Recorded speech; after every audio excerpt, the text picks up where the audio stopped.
കോട്ടയം പുതുപ്പള്ളിയിൽ തോട് കരകവിഞ്ഞതോടെ റോഡിലേക്ക് വെള്ളം കയറി ഗതാഗതം തടസ്സപ്പെട്ട അവസ്ഥയിലാണ്. ഇത് പുതുപ്പള്ളി മീനടം റോഡാണ്. ഞണ്ടുകുളം എന്ന് പറയുന്ന ഒരു ഭാഗമാണിത്. ഇവിടെ തോട് കരകവിഞ്ഞ് റോഡിലേക്ക് വെള്ളം കയറിയ അവസ്ഥയിലാണ്. ഇപ്പോൾ ഇതിലെ വാഹന ഗതാഗതം പൂർണ്ണമായി തടസ്സപ്പെട്ടൊരവസ്ഥയിലാണ്. ഇന്നലെ എപ്പോഴാട്ടെ ഇത്രയും വെള്ളമായത്? വെളുപ്പിന് ഒരു 4:30 ആയി വെള്ളമായപ്പോഴത്തേക്ക്. സാധാരണ എല്ലാ തവണ ഇതുപോലെ വെള്ളം കയറുന്ന സ്ഥലമാണോ? വെള്ളം കയറുന്ന സ്ഥലം വെള്ളപ്പൊക്കം ഉണ്ടാകുമ്പോഴാണ് സാധാരണ മഴക്കാലം എന്നുള്ള. ഇപ്പം നമ്മൾ പ്രതീക്ഷിക്കാത്ത ഒരു വെള്ളപ്പൊക്കമാണ് ഇപ്പോഴത്തേത്. ഒറ്റ ദിവസത്തെ മഴയ്ക്ക് ഇത്രയും വെള്ളമല്ലേ? ഒറ്റപ്പഴ ഇന്നലെ രാത്രി പെയ്താണ് ഇത്രയും വെള്ളമായത്. ഇന്നലെ രാത്രിയിലാണോ ഇതുപോലെ വെള്ളം കയറിയത്? വെളുപ്പിനെയാണ്.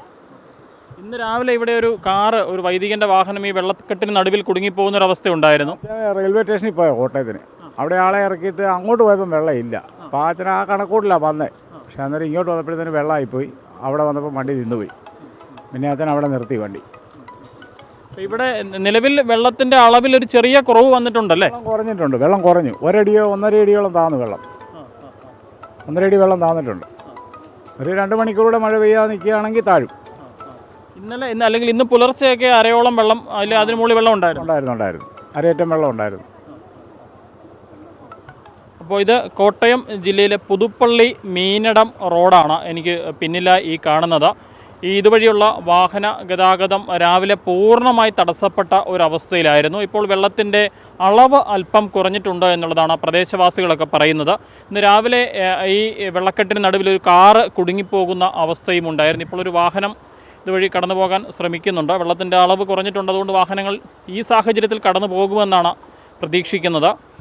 നാട്ടുകാർ പറയുന്നതനുസരിച്ചാണെങ്കിൽ ഇന്ന് പുലർച്ചെ വരെ വലിയ രീതിയിലൂടെ വെള്ളം ഉണ്ടായിരുന്നില്ല. ഒരു പാമ്പാടി സ്വദേശിയായ ഒരു പുരോഹിതൻ ഇതുവഴി റെയിൽവേ സ്റ്റേഷനിലേക്ക് കടന്നു പോയതാണ്. അദ്ദേഹം അങ്ങോട്ടേക്ക് പോകുന്ന സമയത്ത് വലിയ പ്രശ്നങ്ങൾ ഉണ്ടായിരുന്നില്ല. എന്നാൽ അദ്ദേഹം തിരികെ വരുന്ന സമയത്ത് ഏതാണ്ട് 5:30 തിരികെ വന്നപ്പോൾ ഈ വെള്ളക്കെട്ടിന് നടുവിലായി, പാലത്തിന് നടുവിലായി വാഹനം കുടുങ്ങിപ്പോവുകയും അദ്ദേഹത്തിൻ്റെ വാഹനം ഓഫായി പോവുകയുമായിരുന്നു. അദ്ദേഹം ആ വാഹനത്തിലിരുന്നുകൊണ്ട് തന്നെ പോലീസിനെയും ഫയർഫോഴ്സിനെയും ഒക്കെ വിവരം അറിയിക്കുകയായിരുന്നു. പക്ഷേ പോലീസും ഫയർഫോഴ്സും ഒക്കെ എത്തുന്നതിന് മുൻപായി തന്നെ നാട്ടുകാരിടപെട്ട് അദ്ദേഹത്തെ പുറത്തിറക്കി. പിന്നീട് ആ വാഹനം തകരാറായ ഒരു അവസ്ഥയിലായിരുന്നു.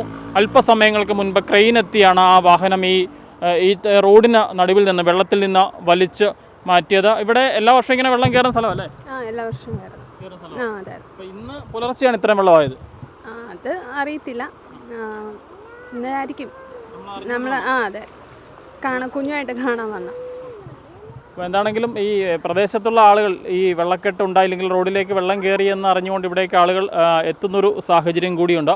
ഏറ്റവും പ്രധാനപ്പെട്ട ഒരു കാര്യം എടുത്തു പറയേണ്ട ഒരു കാര്യമുള്ളത്, ജില്ലയിലെ വിദ്യാഭ്യാസ സ്ഥാപനങ്ങൾക്ക് ഇന്ന് ജില്ലാ കളക്ടർ അവധി പ്രഖ്യാപിച്ചിട്ടുണ്ട്. മറ്റു പല ജില്ലകളിലും ഈ മഴ കാരണം അവധി പ്രഖ്യാപിച്ചിട്ടുണ്ട്. കുട്ടികളൊക്കെ വീട്ടിലുള്ള സമയമാണ്. അതുകൊണ്ട് തന്നെ രക്ഷിതാക്കൾ കൂടുതൽ ശ്രദ്ധ കേന്ദ്രീകരിക്കേണ്ട ഒരു അവസ്ഥ കൂടിയുണ്ട്. കാര്യം ഇത്തരത്തിലുള്ള വെള്ളക്കെട്ടിലേക്ക് കുട്ടികൾ ഇറങ്ങിപ്പോകാനുള്ള സാധ്യതയുണ്ട്. അത് സൂക്ഷിക്കുക, ജാഗ്രതയോടെ ഇരിക്കുക. എന്താണെങ്കിലും ഈ വഴിയിൽ നിലവിൽ വെള്ളം കുറയുന്നുണ്ട് എന്നുള്ളതാണ് പറയുന്നത്. കോട്ടയത്ത് ഇന്ന് പുലർച്ചെ മുതൽ തന്നെ മഴയ്ക്ക് നേരിയ ശമനമുണ്ടായിട്ടുണ്ട്. ഇന്നലെ രാവിലെ മുതൽ ശക്തമായ മഴയാണ് കോട്ടയം ജില്ലയിലും മറ്റ് സമീപ ജില്ലകളിലൊക്കെ പെയ്തുകൊണ്ടിരുന്നത്. എന്നാൽ ഇന്ന് പുലർച്ചയോടുകൂടി, ഇന്ന് രാവിലെയോടുകൂടി, ഇന്നലെ രാത്രിയൊക്കെ ശക്തമായ മഴ ഉണ്ടായിരുന്നെങ്കിലും ഇന്ന് പുലർച്ചയോടുകൂടി മഴയുടെ അളവിൽ കുറവ് വന്നിട്ടുണ്ട്. മഴ പെയ്യുന്നതിൽ ഇപ്പോൾ ഒരു കുറവ് ഉണ്ടായിട്ടുണ്ട്. അതുകൊണ്ട് തന്നെ വലിയൊരു ആശ്വാസമാണ്. ഇനിയും ഏതാണ്ട് ഒരു 2 മണിക്കൂറോളം ഇതേ രീതിയിൽ തന്നെ മഴ പെയ്യാതെ നിന്നാൽ ഈ വെള്ളക്കെട്ട് പൂർണ്ണമായി ഒഴിയും. റോഡിൽ നിന്ന് വെള്ളം ഇറങ്ങുമെന്നാണ് പ്രദേശവാസികൾ പറയുന്നത്. ഇവിടെ രാവിലെ പൂർണ്ണമായി ഗതാഗതം തടസ്സപ്പെട്ട അവസ്ഥയിലാണ്. പുതുപ്പള്ളി മീനടം റോഡിലെ ഞണ്ടുകുളം ഭാഗത്താണ് ഇത്തരത്തിൽ റോഡിലേക്ക്, തോട് കരകവിഞ്ഞ് റോഡിലേക്ക് വെള്ളം കയറി ഗതാഗതം പൂർണ്ണമായി തടസ്സപ്പെട്ടത്. കോട്ടയത്ത് നിന്നും അരുൺ മലയിലിനൊപ്പം Rahul Irumbukuzhi, focus news TV.